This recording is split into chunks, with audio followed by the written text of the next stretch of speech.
inshuti hari ugutabarwa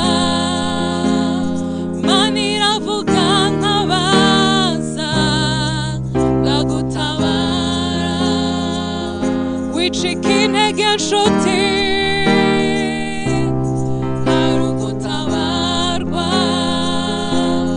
Imana iravuga ntabaza ndagutabara wereke ibikomeye utabasha kumenya wicika intege inshuti hari ugutabarwa Imana iravuga ntabaza ndagutabara wereke ibikomeye utabasha kumenya niyo yaba ari imibabaro cyangwa se biteye ubwoba ugutabara kw'Imana yacu kurabisumba niyo yaba ari imibabaro cyangwa se biteye ubwoba ugutabara kw'Imana yacu kurabisumba wicika intege inshuti hari ugutabarwa Imana iravuga ntabaza ndagutabara wicika intege inshuti hari ugutabarwa Imana iravuga ntabaza ndagutabara wereke ibikomeye utabasha kumenya niyo yaba ari imibabaro cyangwa se biteye ubwoba ugutabara kw'Imana yacu kurabisumba niyo yaba ari imibabaro cyangwa se biteye ubwoba ugutabara kw'Imana yacu kurabisumba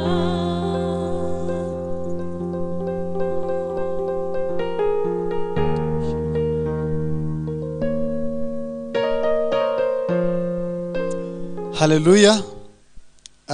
Twongeye kubakira muri uno mwanya w'amateraniro ya online. Ni umunezero n'ibyishimo kubana namwe. Uyu munsi turi mu materaniro yo ku cyumweru. N'umugisha rero ndakwakiriye mwebwe mudukurikiranye online muri mu Rwanda ndetse no hanze y'u Rwanda mu bihugu bitandukanye migabane itandukanye. Turabakire mugubwe neza hamwe natwe. Kandi twongeye gushimira cyane Azafu imaje kutuyobora mu mwanya wo kuramya no guhimbaza. Muri aka kanya rero tugiye kumva ijambo ry'Imana. Iki cyumweru twari turi kumwe n'umukozi w'Imana Mama Claudine. Ndagira ngo uno munsi nanone aduheshe umugisha twinjiza mu bihe byo gusenga ndetse no kumva ijambo ry'Imana. Ndagira ngo rero ntatinze twinjire muri uyu mwanya ariko tubanje gusenga. Reka dufatanye nawe mu gusenga. Mana turagushimiye cyane. Tugushimiye kuri umubyeyi wacu tukaba ubwoko bwawe tukaba abana bawe kandi uri umubyeyi mwiza. Rero niyo mpamvu utuzana ahantu heza ukadutegurira meza ariho ibyo kurya dukeneye. Ijambo ryawe ndetse no kuramya no kukuririmbira no gutaramana nawe nibyo bidukwiriye mwami. Turagushimiye rero uyu munsi wa none waturemeye kugira ngo tuwishimiremo. Turasenze kugira ngo muri aka kanya ubane natwe kandi utugirire neza. Reka ubane na mwene data na mushiki wanjye wese badukurikiranye mwami. Aho bari mu ngo zabo ubane nabo ubakomeze mu izina rya Yesu. Bambika imbaraga zawe mwami. Reka aka kanya tugiyemo k'ijambo ryawe. Reka ijambo ryawe rituzure, ijambo ryawe ritwambika imbaraga, ijambo ryawe ridukomeze, kandi ukoresha umukozi wawe mwami iby'ubutware. Turagushimiye cyane yuko wumva gusenga kwacu kandi ukatugira neza, mu izina rya Kristo Yesu, amen. Ugubwe neza kandi uryoherwe n'ijambo ry'Imana. God bless you. Alléluia. Hallelujah. Je vous salue au nom de Jésus. Ndabashuje mu izina Et ry'Umwami bon wacu Yesu. dimanche à nous tous. Kandi mbifurije icyumweru cyiza kuri mwese. C'est vrai que nous sommes dans des moments qui ne sont pas faciles pour les assemblées dans les églises. Nibyo koko turi mu bihe bidasanzwe mu rwego rwo guterana kw'amatorero, Oui, mais Dieu merci pour son Esprit Saint. ariko Imana ishimwe kubw'umwuka wayo wera yaduhaye. Et merci Seigneur aussi pour aujourd'hui, Kandi Mwami Yesu nawe ushimwe kubw'uyu pour munsi, cette bonne opportunité que tu viens de me donner. amahirwe umpaye. On va continuer notre enseignement de la semaine. Tugiye gukomereza mu nyigisho twize kuva muri iki cyumweru, La victoire dans notre vie de prière. ubutsinzi tuvana mu buzima bwacu bwo gusenga. Nous avons vu que dans notre vie, on a toujours besoin de quelque chose de plus. Twabonye yuko buri gihe muri ubu buzima duhora dukeneye ikindi kintu gishya cyisumbuyeho. Mais heureusement pour la parole de Dieu, quelque part Jésus a dit dans Matthieu 6,33 que on doit chercher premièrement le royaume de Dieu et sa justice. Ariko kubw'amahirwe ijambo ry'Imana tubwira yuko muri Matayo ibice 6:33 yuko dukwiriye gushaka ubwami bw'Imana no gukiranuka kose. Mais l'enseignement de cette semaine ajoute que c'est avec humilité et confiance. Ariko mu cyo turi bwige uyu munsi ni mu guca bugufi ndetse n'icyizere dukwiriye kugirira Imana mu gusenga kwacu. Oui, la volonté de Dieu c'est qu'il soit notre première source de bénédiction. Ubushake bw'Imana kuri twebwe nuko itubera isoko y'ibyo dukennye byose. Oui, Matthieu 5 premier nous parle aussi que Dieu est notre première source et l'unique dispensateur de notre bonheur. Kandi Matayo yagaragazaga yuko Imana ariyo mugabura wenyine ndetse soko y'umugisha n'ibyishimo kuri twe. Il est le seul dispensateur de notre bonheur. Niwe mugabura w'amahoro n'ibyishimo mu buzima bwacu. Oui, jeudi, on a répondu à 2 questions. Si notre thème de la semaine dit qu'on doit vaincre dans notre vie de prière, comment doit être en fait une prière agréable à Dieu? Kuwa kane twagerageje gusubiza ibibazo nka bibiri. Twatekerezaga nimba tugomba gutsinda, ni gute twasenga isengesho ritwinjiza mu butsinzi. Une prière agréable à Dieu. Isengesho Imana yishimira inezerwa. C'est une prière humble et sincère. Twabonye yuko ari isengesho rikoranywe guca bugufi ndetse n'ukuri. Notre deuxième question c'était de savoir qu'est-ce que l'humilité en fait dans la prière. Ikibazo cya kabiri twibazaga twaravuga ngo ese guca bugufi mu gusenga bisobanuye iki? Qu'est-ce que c'est l'humilité dans la prière? Bisobanuye iki kwicisha bugufi igihe dusenga? Oui, c'est laisser la place à Dieu d'accomplir sa volonté, son œuvre dans notre vie. Bisobanuye kurekera Imana igakora ubushake bwayo, igakora umurimo muri twebwe. Sa volonté bien sûr qui ne doit pas nécessairement être la nôtre. Ubushake bwayo bishoboka yuko bushobora gutandukana n'ubwacu twebwe twishakira. Amen. Amen. On a terminé l'enseignement de jeudi avec une forte réalité. On a vu que finalement twaje gusoza inyigisho zo kuwa kane tubona ukuri yuko kwiherezo rya byose notre relation avec Dieu n'est pas basée sur le demander et le savoir et le recevoir. Twabonye yuko ubusabane bwacu n'Imana budashingiye ku kuyisaba n'ukwiduha. Notre relation avec Dieu n'est pas basée sur le demander et le recevoir. Elle est basée sur l'amour, la confiance et l'humilité.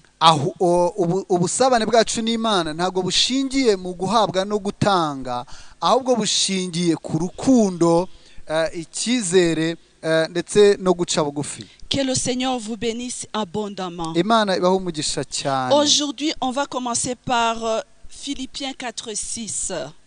Uyu munsi rero turaza gutangirira ku Bafilipi ibice 4 umurongo wa 6. On est toujours dans la victoire dans notre vie de prière. Turacyakomeje ubutsinzi tuvana mu bihe byo gusenga. Qu'est-ce que Paul dit ici? Paulo yavuze iki hano? Ne vous inquiétez de rien. Yaravuze ngo ntimukagire icyo mwiganyira.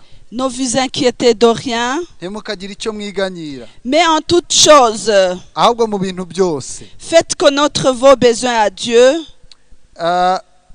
Ntimukagire icyo mwiganyira, ahubwo ibyo mushaka byose bimenywe n'Imana. par des prières et des supplications avec des actions de grâce. Mubisabiye, mubyingingiye, mushima. Ne vous inquiétez de rien. Ntimukagire icyo mwiganyira. Ne vous inquiétez de rien. Ntukagire icyo wiganyira. Oui, c'est le verset du jour clé. Ni umurongo rero w'ingenzi w'uyu munsi. Il va nous parler des inquiétudes. Utubwira ku mpungenge cyangwa se no Et guhangayika. de la supplication envers Dieu. Ariko kandi ikatubwira kuzana ibyifuzo byacu imbere y'Imana, kwinginga Imana. Oui, le verset d'aujourd'hui va nous parler premièrement des inquiétudes liées à nos besoins. Et même dans le même verset, Dieu nous recommande qu'au lieu de nous inquiéter, nous devons plutôt le faire connaître à Dieu. Umurongo w'uyu munsi rero uraza kutwigisha ku bibazo tujya tugira, ibyifuzo tujya tugira, ingorane ndetse zishingiye ku bintu dukeneye mu buzima bikaduhangayikisha. Ariko no muri uwo murongo n'ubundi haraza kutwereka yuko Imana iduhamagarira kugira ngo ibyo dukennye tubizane imbere y'Imana mu gusenga no kwinginga. Ne vous inquiétez pas, mais plutôt faites connaître ça à Dieu.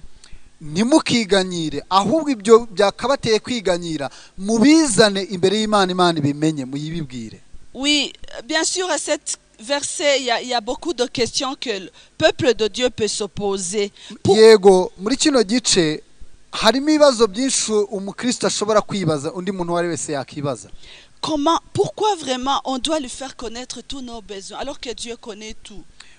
Ushobora kwibaza ko atari niye mpamvu yo kuyibwira ibyifuzo byacu kandi tuzi ko Imana izi byose. Oui, il connaît tous nos problèmes, mais je vais éclairer quelque chose ici. Yego, Imana izi ibibazo byacu, ariko ndashaka kugira ngo murikire ukuri kuri muri kino cyanditswe. Dieu prend beaucoup plaisir à nous écouter, premièrement. Icyambere nuko Imana inezezwa no kumva ibiduturutsemo, kutwumva.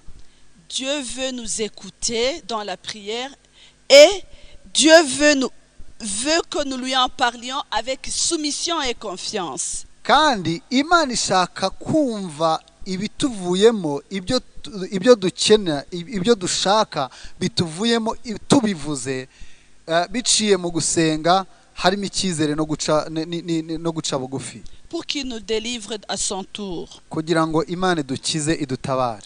Donc finalement, prier c'est communiquer avec Dieu. No kuvuga rero mu gusenga no kuganira n'Imana. Pourquoi on doit faire connaître nos besoins à Dieu alors que Dieu connaît tout? Kubera iki rero dukwiriye kubwira Imana ibyifuzo byacu kandi Imana izi byose? C'est parce que Dieu prend plaisir à nous écouter. Il prend aussi plaisir qu'on lui en parle avec soumission et confiance. Nuko Imana inezererwa kutwumva, ariko kandi tukaza duciye bugufi imbere yayo tuyifitiye icyizere. Comment? Par des prières et de supplications. Tubikora gute rero? Tubikora dusenga kandi twicishe bugufi. Oui. Twinginga. Amen. Alléluia. Amen. Voilà pourquoi on ne doit pas s'inquiéter. Niyo mpamvu rero tudakwiriye kwiganyira cyangwa kwiheba. Nous devons détourner nos problèmes à nous-mêmes et nous concentrer sur la grandeur et la puissance de la parole de Dieu. Utekereza ku bintu, ku bibazo ushobora kugira, ushobora kwibaza, ariko nanone ugatekereza ku mbaraga n'ubushobozi bw'ijambo ry'Imana. La puissance de Dieu par sa parole. Nturebe gusa ku bibazo n'uburemere bwabyo, ahubwo ukareba ku mbaraga n'ubutware bw'ijambo ryayo. Et c'est ça qui va éloigner les inquiétudes quand on est dans des problèmes. Icyo rero nicyo kirukana kwiganyira kose iyo turi mu kibazo. Et se préparer une victoire. ibyo bikadutegurira kwinjira mu butsinzi bwacu. Le verset du jour ne nous parle pas seulement de ne pas nous inquiéter, il nous parle aussi de la supplication. Iri jambo ry'uyu munsi ntabwo ridukangurira kutiganyira gusa, ahubwo ridukangurira no gusenga cyangwa no kwinginga. Voilà, c'est une autre partie importante dans ce verset. Muri iki gice rero, iki ni igice kindi cy'ingenzi, kwinginga. Si on ne se sent pas de supplication dans nos prières, on manque l'essentiel, on manque l'humilité. Iyo dutakaje kwinginga mu masengesho yacu, dutakaza guca bugufi mu isengesho. Supplier donc, kwinginga rero, c'est prier avec humilité et instamment. Kwinginga bisobanura guhora dusenga ariko ducishijwe bugufi. Hallelujah. Hallelujah. Amen. Que le Seigneur vous bénisse. Imana ibaho umugisha. Voilà, ne vous inquiétez donc de rien. Ntagire icyo wiganyira. Ne vous inquiétez de rien. Ntukagire icyo wiganyira. Faites connaître vos besoins à Dieu. Ahubwo ibyo ukeneye byose bimenywe n'Imana. Parce que Dieu veut t'écouter. Kubera ko Imana yifuza kukumva. Dieu veut communiquer avec toi en te voyant dans un état de soumission et de confiance. Imana ishaka kukumva uri mu mimerere uciye bugufi imbere yayo. Alléluia. Amen. Deuxième partie du verset, on va rester sur la supplication. Une autre réalité par révélation du Saint-Esprit, c'est que la supplication peut être parfois inefficace. Ikindi ikintu turi butindeho ni ukugusenga ko guca bugufi, duciye bugufi.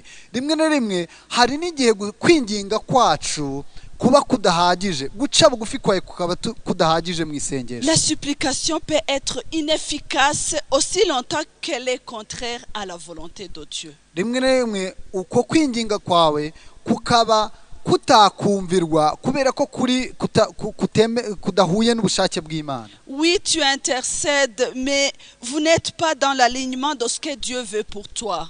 Yego uri muringinga ariko ugasanga uringinga bitajyanye n'iby'Imana igambirira mu buzima bwawe. Surtout que Dieu connaît mieux que nous ce dont nous avons besoin. Cyane cyane ko Imana izi umugambi wayo ku buzima bwacu ndetse izi n'ibiri mu buzima bwacu. Il connaît mieux que moi, il connaît mieux que toi. Izi neza cyane kundusha ndetse no kukurusha ce dont j'ai besoin. Ibyo nkenye byose. Donc la supplication peut être inefficace. Nukuvuga rero yuko kwinginga gushobora kutagira umumaro cyangwa kutazana ingaruka nziza. Aussi longtemps qu'elle est contraire à la volonté de Dieu. Igihe icyo ari cyo cyose uko kwinginga guhabanye n'ubushake bw'Imana. Alléluia.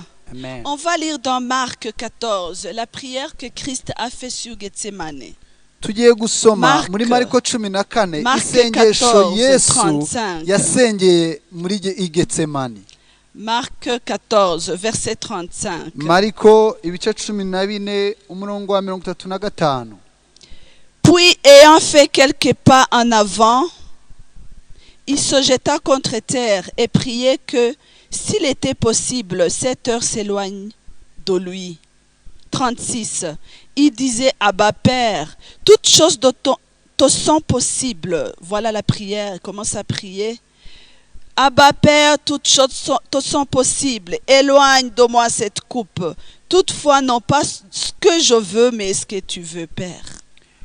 Mariko ibice 14 umurongo wa 35 haranditse ngo yigira imbere ho hato yubama hasi arasenga ngo niba bishoboka icyo gihe kimurenge ati Aba data byose biragushobokera undenze iki gikombe ariko bye kuba uko njyeweho nshaka ahubwo bibe uko wowe ushaka. Amen. Un peu 33. On va un peu à 33. Il a pris avec lui Pierre et Jacques et Jean et il commença à éprouver de la frayeur et des angoisses.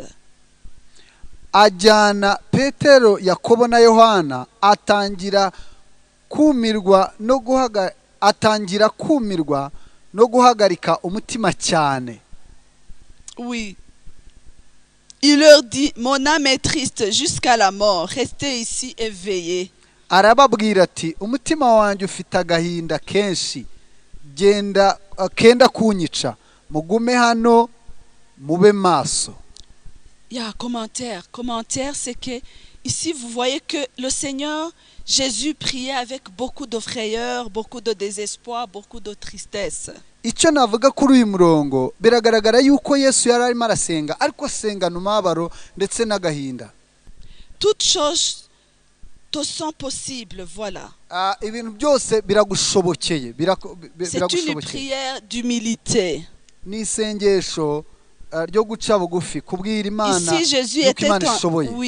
Jésus était en train de confesser sa foi et sa confiance à la puissance illimitée de son Père. Yesu aha atangira kuvuga imbaraga zitagereranywa za data. Il est en train de confesser sa foi, atangira kugaragaza no kuvuga ibyiringiro bye uko yizera Imana à la puissance illimitée de son Père. Uburyo yizera ubushobozi ntagereranywa bw'Imana. Oui, vraiment c'est clair que la prière de Jésus n'avait pas d'orgueil. Biragaragara yuko iri sengesho rya Yesu ritari rifite ubwibone na gato. Il était rempli d'humilité et de Ahubwo supplication. ryari ryuzuye guca bugufi. Il y a notre prière ici. Éloigne de moi cette coupe. Hari n'indi sengesho yavuze ngo iki gikombe ukindenze. Éloigne de moi cette coupe. Iki gikombe ukindenze. Éloigne-moi d'être pendu sur la croix. Undenze kubambwa. Malgré que la prière de Jésus était remplie d'humilité et de supplication, Nubwo bwose isengesho rya Yesu ryari ryuje guca bugufi. Dieu son Père ne pouvait pas l'exaucer car elle était contraire à sa volonté. Imana ntiyari kurisubiza nubwo ryari ririmo guca bugufi kuko ryari rihabanye n'ubushake bw'Imana. Il y priait avec supplication, Yego yasenze aciye mais bugufi. ça a été inefficace parce que c'était pas lié à la volonté Ariko de iryo Dieu. sengesho ry'Imana ntabwo yarisubije kuko ryari rihabanye n'ubushake bw'Imana. Voir jeudi, c'est ce que d'ailleurs nous avons dit, notre relation avec Dieu n'est pas basée sur le demander et le recevoir. Iki rero nicyo twavugaga yuko ubusabane bwacu n'Imana budakwiriye gushingira mu guhabwa no gutanga hagati yacu n'Imana. Oui, on a dit aussi que si c'était cela, la supplication inefficace, Twaravuze ngo iyaba bimeze gutyo kwinginga gukwiriye à ce que Dieu veut pour toi, pour ton bien. yuko Imana ibyo ishaka ibyo igambirira ku buzima bwawe ari iby'amahoro kuri wowe ari kubw'ineza yawe. Alléluia. Amen. Alléluia. Amen.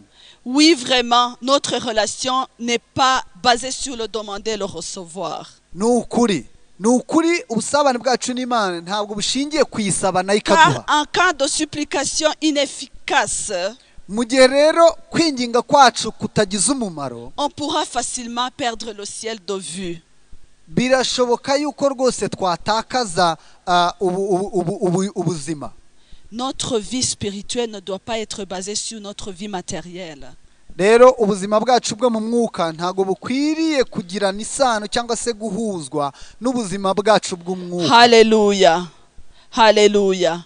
Malgré que la prière de Jésus était remplie d'humilité et de supplication, Nubwo bwose isengesho rya Yesu ryari ryuje guca bugufi ndetse no kwinginga, Dieu ne pouvait pas l'exaucer Imana ntabwo yari kurisubiza car elle était contraire à sa volonté. kubera ko iryo sengesho ryari ririmo guhabana n'ubushake bw'ijambo ry'Imana. Alléluia.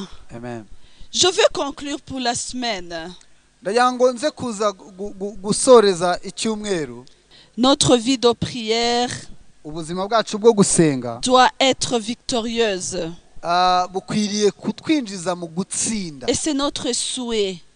ndetse nicyo cyifuzo Et cyacu, c'est notre souhait. nicyo cyifuzo Quand on cyacu. parle de vie de victoire, Iyo tuvuga ubuzima bw'ubutsinzi nous sommes dans un mois de victoire. turi mu kwezi k'ubutsinzi, Mais ça commence par la prière. ariko bitangirira mu gusenga. Alléluia. Amen.